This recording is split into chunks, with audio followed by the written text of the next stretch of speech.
Foca sozinho. Ter aproveitado melhor. Um time hoje um pouco lúcido, muitos erros técnicos. Nós tínhamos uma preocupação muito grande do lado de comportamento agonístico. Depois de 2 partidas muito boas, como esse gosto amargo do Santos que você citou, de nós, uma grande preocupação minha, sinceramente, seria o comportamento de nós estarmos com a guarda alta, sabendo que o campeonato é muito difícil. Esse lado agonístico estava bem, o time estava concentrado, procurando marcar forte, roubando bolas na frente, mas o lado técnico hoje, infelizmente, nós somos muito abaixo daquilo que a gente pode produzir individualmente e coletivamente, óbvio. Boa noite, Alberto. Victor Sanches, do TV Bandeirantes. Você acha que em algum momento do jogo de hoje a equipe entendeu que a vantagem era mais uma pressão para marcar e acabou sentindo isso contra? Pode ser, essa lucidez tem uma coisa que eu falo sempre para os atletas, algumas referências que a gente passa durante os treinamentos e depois a gente vai mostrando no vídeo, porque o vídeo ele te mostra claramente aquilo que é. Uma coisa é você ser dinâmico, outra coisa é você ter pressa, né? Isso não cabe no futebol. Você tem que ser dinâmico, aproveitar as suas prioridades, encurralar o adversário e fazer com que as jogadas saiam naturalmente, porque com 1 a mais, com 2 a mais, você consegue abrir, no momento certo, abrir espaço. A gente não fez muito isso, de encurralar, de rodar alguma vez, rodar outra, atacar espaço, que a gente cobrou muito no intervalo. E passes longes, e o lado técnico não estava funcionando. Isso, talvez, com essa obrigação com homens a mais, não nos ajudou e só deixou a equipe com pressa e sem qualidade. Beto, boa noite, vindo para o Corporate dos Campinas. No intervalo do jogo, a gente vai com 2 jogadores a mais no vestiário. Eu queria saber qual foi a sua conversa específica no vestiário com os jogadores, com os 2 atletas a mais, o que você pediu para eles e o que eles não conseguiram desempenhar no segundo tempo. Então, um número que me chamou a atenção foram 28 cruzamentos no segundo tempo. E segundo o aplicativo de estatísticas, apenas 5 mais perigo para o Santos. O que você pediu que eles não conseguiram desempenhar? Olha só, quando eu pedi que nós dessemos amplitude, que obviamente eles iam fazer um 4-4, 2 linhas de 4 para que a gente não tivesse esse jogo por dentro e que a gente fosse ganhando o campo para encurralá-los, que eu falei, para deixar no último terço o nosso ataque, para que nós criássemos a jogada, roda de um lado, roda do outro e caprichar no passe. A gente que chegasse nos cruzamentos, fosse bem feito, preenchendo a área. Nós terminamos o jogo com 5 atacantes, gente. Um zagueiro, um volante, porque eu liberei os laterais, eles ficaram muito à frente. A gente até correu um certo risco, apesar que com 2 a mais, mas tinha uma preocupação também de nós não desequilibrarmos muito e tomar uma transição, que acabou até acontecendo. Então, faltou um capricho, faltou lucidez, que eu falei, esse lado técnico. Mas o pedido do intervalo foi esse, para que nós ganhássemos campo, que nós tivéssemos calma para fazer as jogadas acontecerem naturalmente, porque nós teríamos tempo, né? Porque tinha o segundo tempo todo para nós fazermos o primeiro gol. Boa noite, Alberto. Celso Fittipaldi, da Web Rádio Grigo. Alberto, a gente percebe que o time arrebata muito pouco de fora da área. E hoje a gente viu que a Portuguesa montou um ferrolho ali atrás, quando a Ponte não conseguiu produzir.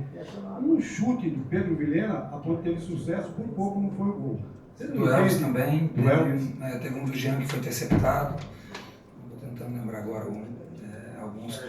O Serginho na trave, então assim, desculpa até te interromper, desculpa, pode terminar. Não, é isso aí que eu queria chegar. Eu acho que falta um pouco mais de arremate, né? Principalmente quando a gente vê um time montando aquela linha, né? A Portuguesa colocou o time todo atrás. E a hora que acertou um chute, eu acho que falta um pouco mais os jogadores arriscar mais bater fora da área. Isso nós vamos ver com calma, tá? Mas quando você monta também 2 linhas de 4, o lugar mais congestionado é o centro. Então, a ideia hoje, friamente falando, depois nós vamos ver com calma, é aquela rodada de um lado para o outro para realmente abrir esse espaço. Ou para um possível cruzamento, ou para atacar essa área com uma bola mais curta, ou para uma finalização. A gente estava tendo pressa às vezes para fazer as jogadas e acabou que a gente não conseguiu, talvez, finalizar mais, mas com algumas aí que eu acabei falando para você agora. Boa noite, Alberto. Vinícius Piado do Rio Verde. Hoje o Vitor Andrade fez a estreia pela Ponte Preta contra a equipe que ele já atuou, a Portuguesa. Claro que é difícil falar do ataque da Ponte nessa partida de hoje, mas eu queria que você falasse um pouco sobre o que você espera do Vitor na Ponte Preta. Obrigado. Não só do Vitor, mas como de todos aqueles que estão aqui, que foram contratados e que permaneceram. Eu espero que eles a ideia minha e a obrigação minha é de sugá-los ao máximo para que eles rendam ao máximo.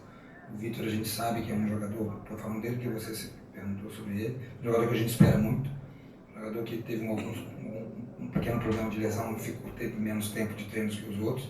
Hoje a ideia de colocá-lo foi pensando, obedecendo muita característica dele, porque ele tem esse 1 contra 1, mesmo com superioridade numérica, você quebrar uma marcação individual, você ganha mais ainda. Acabou não acontecendo de uma forma que a gente queria, mas é um jogador que eu conto muito como todos os outros. Boa noite, Valentim. Diego Alves, da IPTV. É um recorte pequeno ainda de temporada, mas depois desses 3 jogos, qual a avaliação que você faz do time que você montou para esse início de ano? O que tem te agradado e onde você acha que o time precisa evoluir ainda para os próximos períodos de trabalho que você vai ter até o fim dessa primeira fase do Paulistão? Obrigado. Diego, olha só, eu gosto de lembrar sempre o que a gente vive no dia a dia e é tudo um começo para todos. Eu falei isso depois de vitória, eu falei depois de um grande jogo que nós fizemos contra o Santos. Sempre terão ajustes sempre, né? Eu falei que vamos bem equilibrados, essas 2 primeiras partidas estavam no lado positivo, tá? E tem que estar atento, vai ter sempre, hoje um resultado, a gente sai com não feliz, né? Porque a gente poderia ter aproveitado, mas é tudo, friamente falando, tem muita coisa para trabalhar ainda, tá todo mundo comprando ideia, tem muitos ajustes para fazer, isso eu falei nas vitórias, quando está uma euforia por parte dos torcedores, por parte de nós aqui dentro, mas é com calma, é com lucidez que a gente tem que falar, com razão. Lógico que eu sei, e a gente tem que entender onde a gente está trabalhando, a ponte é um time de paixão, uma torcida que vai cobrar, que vai nos incentivar, mas a gente tem que lembrar que nós estamos começando uma temporada, nós estamos começando um trabalho, né? E isso demanda tempo. Então a gente está vendo aí, eu posso citar um exemplo que foi um dos nossos adversários, a dificuldade que o Novo Horizontino está tendo agora, um treinador que remanesceu 80% do elenco do ano passado. Então a gente tem que falar, não estava tá tudo perfeito nas 2 primeiras partidas e não está. Caramba, que jogo muito ruim que nós fizemos. Lógico que a gente pode melhorar. Mas o que me conforta, principalmente, foi o comportamento que eu falei, agonístico que nós tivemos nesse jogo. Que ninguém veio, tá legal demais porque fez uma grande partida contra o Santos e o Novo Horizontino. Não. Tudo isso aí vão ser ajustes. Nós vamos procurar melhorar sempre. O trabalho é de verdade, o que eu falei para vocês. A gente fica repetindo, fica uma frase feita. Nós temos muito que trabalhar, tem muito para evoluir individual e coletivamente. Roberto, aqui Marinhas São Verde também, Paixão Lusa.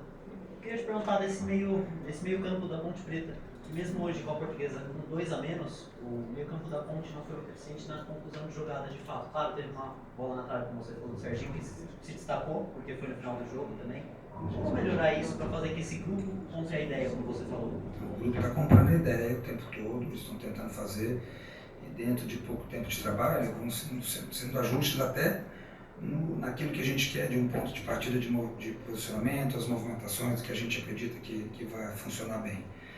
Hoje a equipe não teve tecnicamente brilhante, repetir a minha resposta para você dentro daquilo que já fiz para os seus colegas. Hoje a equipe, infelizmente, não estava no lado técnico refinado, que a gente podia muito mais nesse lado técnico. Obrigado, gente.